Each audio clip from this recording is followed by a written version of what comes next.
This is In Hindsight, half a century of research discoveries in Canadian history, presented by Dr. Donald B. Smith and produced by the Ontario Historical Society.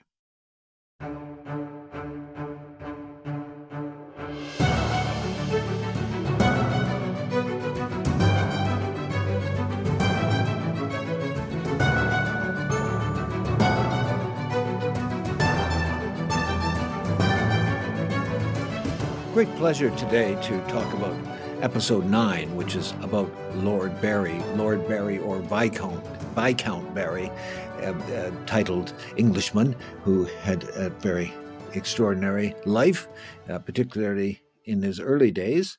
And that's what I'd like to tell you about. What is a special joy about this topic is this individual who, long gone, of course, can be described in 3D dimensions because of a very abundant record.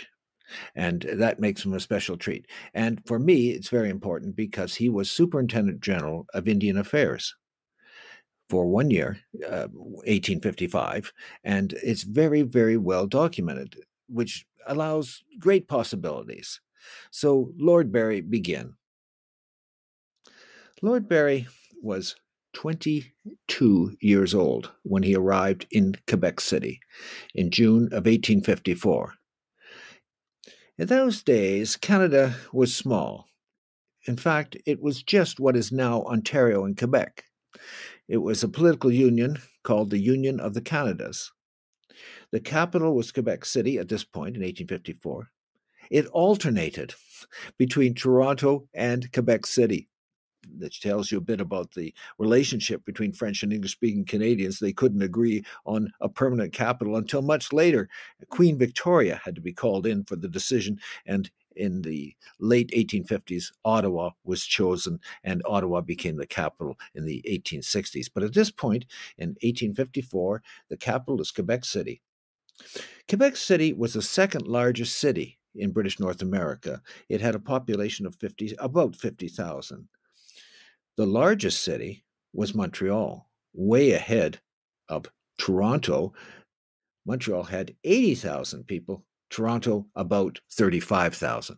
So in terms of numbers, Montreal is tops, Quebec second, Toronto third. Who was Lord or Viscount Barry? Or to use his civil name, William Coutts Keppel. He was member of a aristocratic English family. They had their property, Quiddenham, large estate in Norfolk, northwest of London, in East Anglia. And the family had quite a pedigree. It had been around for 200 years in the aristocratic circles. And Lord Barry, let's keep with that name rather than the others, Lord Barry had a very privileged childhood. He was very well connected. His father's second cousin was Lord John Russell, a very prominent British politician and prime minister. In fact, as a young man, Lord Barry was his aide-de-camp, his assistant, the prime minister's assistant at about the age of about 20. What a beginning to life. And before that, he had a military career. He still did. He was still in the Scotch Guards, very distinguished elite corps. He was a Scots Guard and posted to the Prime Minister's office for a year or so. And also on his way up still. I mean, he had connections. He was well-spoken. He was very articulate. He's a lot of fun, too. He had great potential. And from the Prime Minister's office, he had another great opportunity. He was invited to become the aide-de-camp of the military governor of Bombay in India. Well, it tells you a bit about this young man's spirit. He had two options. He could go, well, he accepted, of course. He could go to India via the Red Sea route, or he decided instead he would go to India from the Mediterranean by riding across Asia. Now, this got him in some difficulties now. He's 20, oh gosh, he's 21 years old, and he's crossing the Ottoman Empire or Turkey. And he got in some real trouble in Kurdistan because he was wearing a fez. And the Kurds thought he was a Turk, and they hated the Turks. So he was lucky to survive that section of his journey.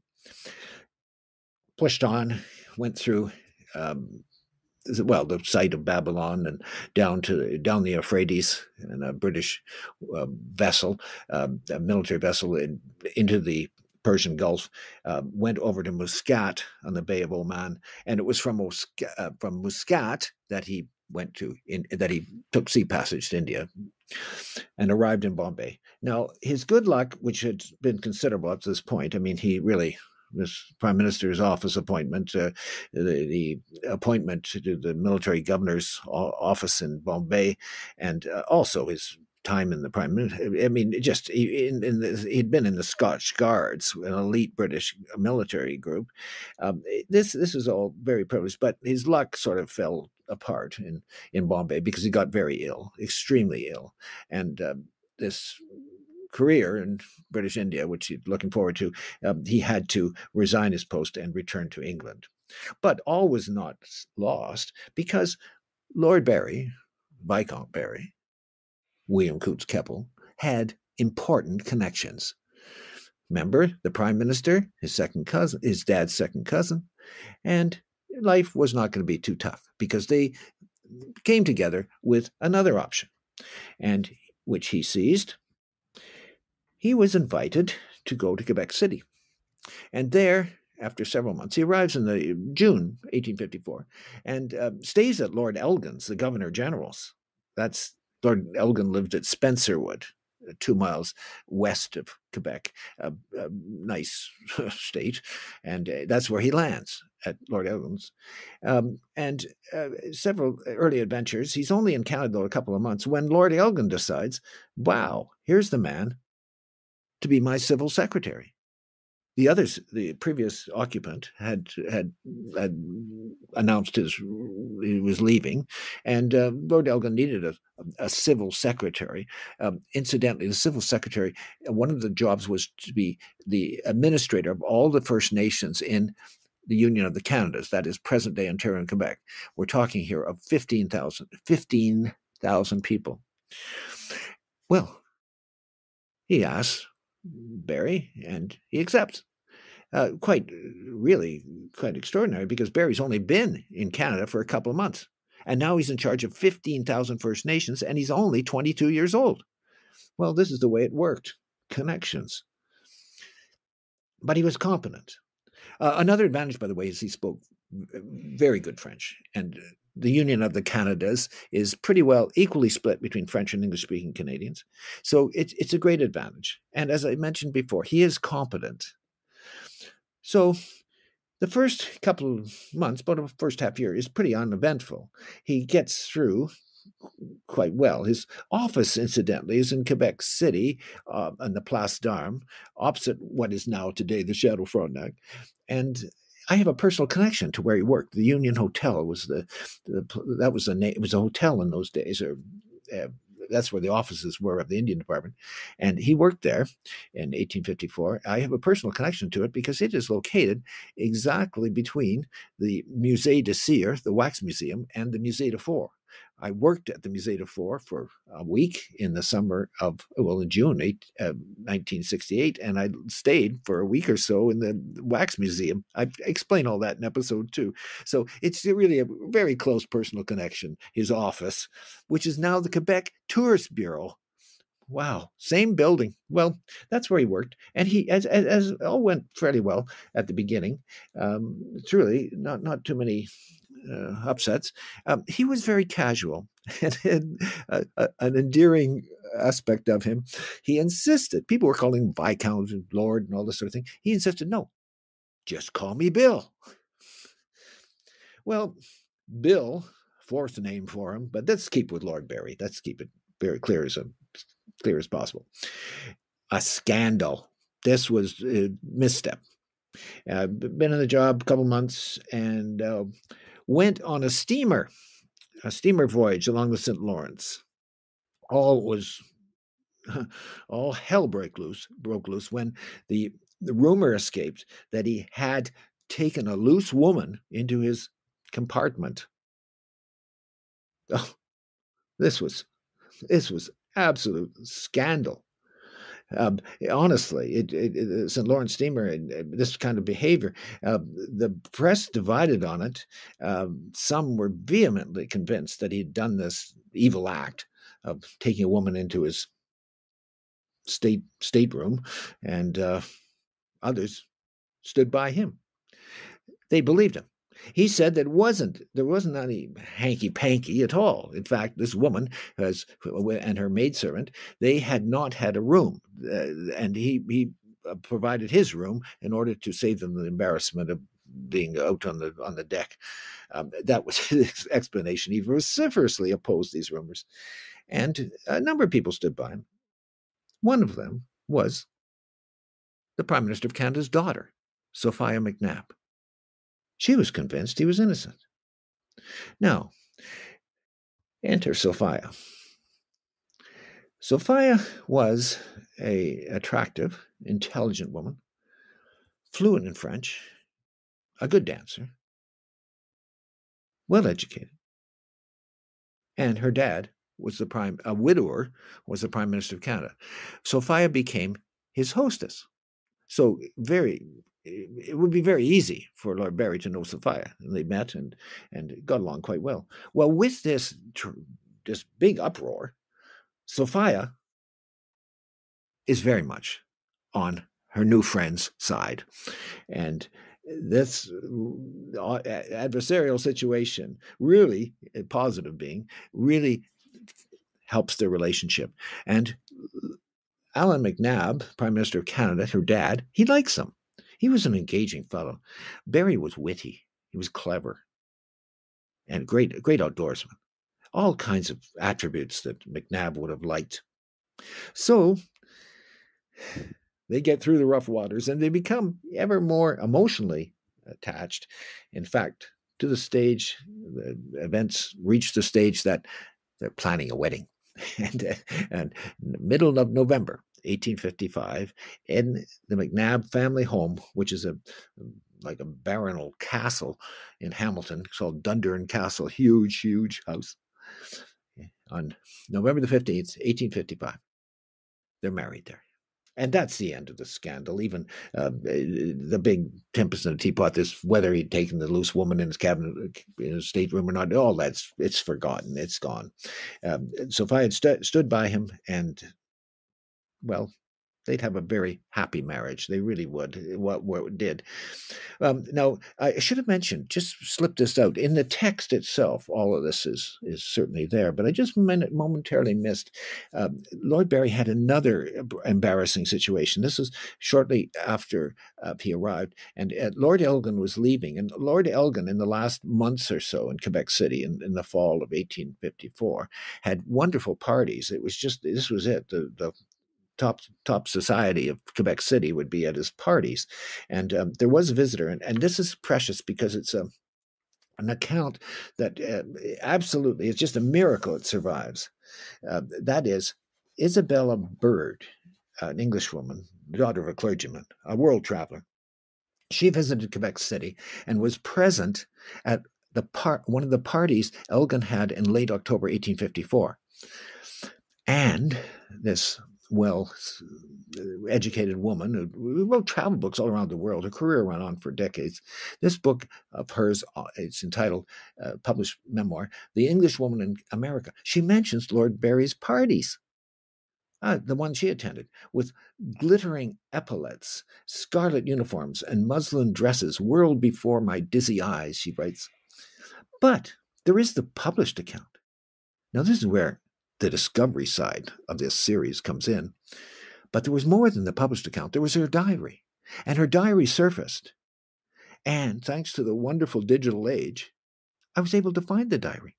In fact, I located the person in the United States that had it, who'd bought it from a book dealer, and she kindly has donated it to the Library and Archives of Canada. Now, the diary, why is it so important? Because it's the unofficial version of what that party was. And suddenly, Isabella Bird, she notes the scandalous incident or scandalous scene that she saw. She writes in the diary, not in the published version, I saw Lord Barry sit for some time on the sofa with his arm round a young lady's waist. And this was by no means a solitary instance of impropriety. Isn't that precious? So he had a record. Lord Barry had a record. He was very popular with women. And maybe on that occasion he crossed the barrier. But anyway, so Isabel Bird recorded it. Well, fast forward. Just Sophia, I don't know if that was Sophia, rather doubt it. Who knows who it was? An unidentified female. In any case, after the scandal on the steamer, Sophia stood by her new friend, and they married, and it really was a very successful wedding, despite rocky beginnings there. Let's get back to natives, First Nations. I wanted to tell you his record. I told you he was competent. He did one very good thing. He had absolutely no knowledge of natives, First Nations, Indigenous people, none, and has all the regular stereotypes of the period and the before Christianity, the barbarians, and all this sort of thing, and. Whatever, but he did one thing that was quite good. A group of irate First Nations from the Saugeen Peninsula, the Bruce Peninsula, came to visit the Governor General in Quebec City. He would not see them. Didn't want to get involved, but Lord Barry did. He did see the delegation, and followed up on it, and found there was an irregularity in one of millions of irregularities, but this particular one was quite flagrant. It involved a boundary adjustment, and he made it. And that very much solved the situation. The First Nations in that area, because the settlement was made to their favor, a modest one, mind you, but nevertheless, they were pacified. And so Lord Barry, that was a contribution. That's one. Second contribution was he was very, very forthcoming in explaining what was happening to the First Nations. And in his final report in December of 1855, he pointed out that the First Nations were suffering terribly from the squatters who would just come and just come on their reserves. They weren't being properly protected. And then there were the timber thieves that would take timber off the reserves. So those two instances are evidence that he was, well, doing a good job, at least in alerting others to the injustices. However, he was and this is very important. I hope all these episodes somehow or other contain this element. He was a man of his times, and the times are not ours. He believed in the importance of residential schools, of Indian boarding schools, for the civilization of the First Nations. And we know specifically he visited one, perhaps others, but this one is recorded. This is the school outside of London, Ontario. It's a residential school founded in the late 1840s, which is named after the Governor General, Lord Elgin. It's called the Mount Elgin Industrial School. And he visited that in the summer of 1855. Now, excuse me, I should point out, Lord Elgin had left shortly after Barry arrives, and Barry had been appointed by the new Governor General, Edmund Head. Elgin is no longer in Canada, but the school, of course, the name remains because it was named after him. He was present at the time. So Barry goes to the Lord Elgin School, visits it, and he likes it. He thinks it's doing a darn good job. It's terrific. He just found that this is his ideal. He likes it. Well, I'll tell you why. He's a military man, and it's just like a barracks. It's like a military barracks. All this discipline. This is the anathema of Indigenous people, of First Nations people. This discipline and the harsh, Lord Barry went to Eton, where whippings were common. The discipline was rigid, and this is his ideal. And yet he sees this at the school, and so he thinks this is a positive. Of course, in hindsight, we know it was negative. It was awful. The TRC report gives us full details, the historical sections, and so it's just a misunderstanding. He thinks this school is doing really well, and all for it. Here's what he said. The former Etonian went on to add in his assessment, the pupils are generally intelligent, clean, and orderly. Some young men who have completed their course of education there are now perfectly ready and able to take their places as members of the general population. In short, Barry, well, it's not just Barry, it's his non-Indigenous contemporaries, endorsed the idea of assimilation, known to many today as cultural genocide. Now, in hindsight, we know this was a catastrophic mistake. The results of the disastrous federal Indian residential school system are well known. But take things in context. This is how it looked to him from his background, and looked to his contemporaries in the Canadas. And keep in mind, please, that the First Nations population was very small. In the Union of the Canadas, it was only about 1% of the total population. 1% of the whole population of approximately 1 million people of European background. Okay, Mount Elgin.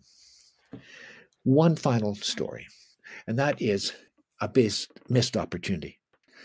Peter Jones was very much alive still. He was not in good health, but he still was alive and still functioning, still chief of the First Nations, of the Mississaugas of the Credit First Nation, very highly respected particularly by the Methodist First Nations community.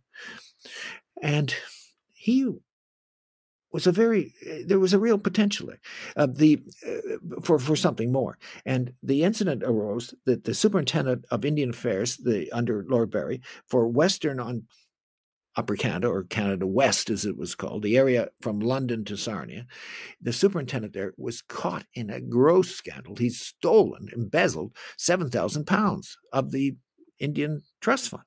This was atrocious. So he's automatically sacked, and there has to be a replacement.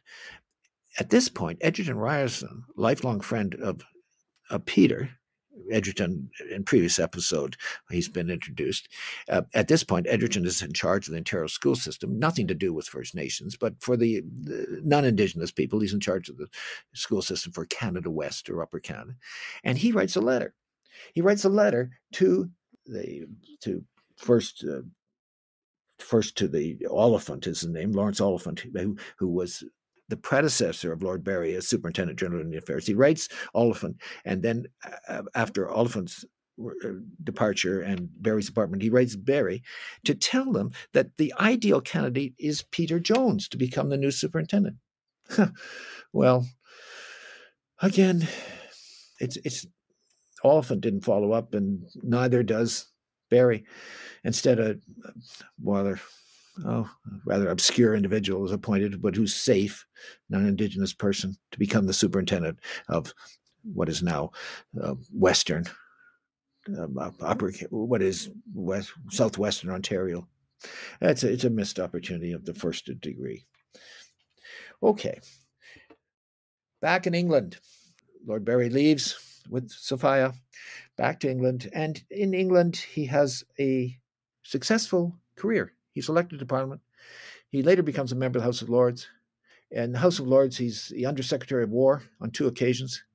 He has a prominent position in British politics, not as strong as it might have been, because unfortunately there's an accident, and he's injured in late 1860s. It really slows him down, but he recovers. But nevertheless, it was the military accident was detrimental to his career. But nevertheless, he keeps that out. He keeps writing.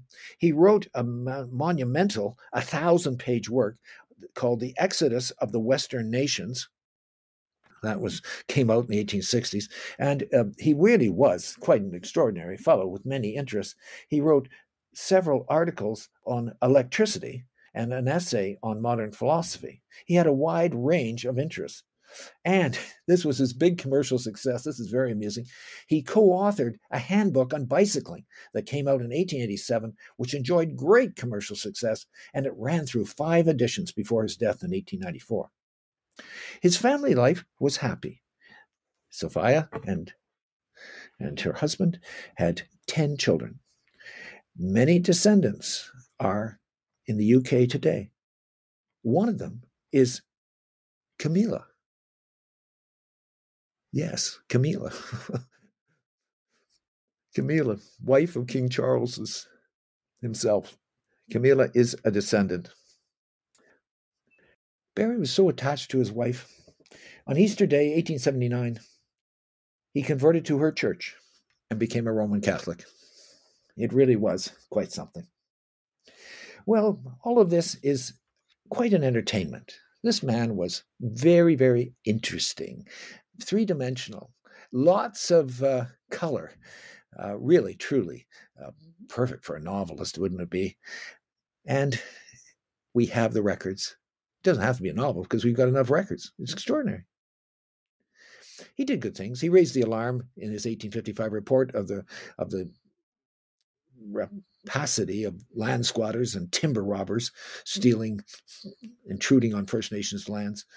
But overall, and he helped with that territorial question, but overall there was a lost opportunity, and I mentioned it before, I'm going to come back to it. He passed over an opportunity to improve the status of the First Nations when he failed to appoint Peter Jones as Western Superintendent of Indian Affairs. And I'd just like to end this episode with this thought. I'm going to read it. It's from the text itself. This is how I end. Through his Mississauga mother, Peter Jones was directly linked to at least 10,000 years of occupancy in North America, while Viscount Barry could claim less than 2 years. And yet, this newcomer to Canada had become the senior administrator for all 15,000 Indians in the Union of the Canadas, while Peter Jones could not obtain even the position of Western Superintendent. The next episode will be on an individual, a politician, Lord Barry knew well. In his early political career, that gentleman was John A. Macdonald. That will be our next episode.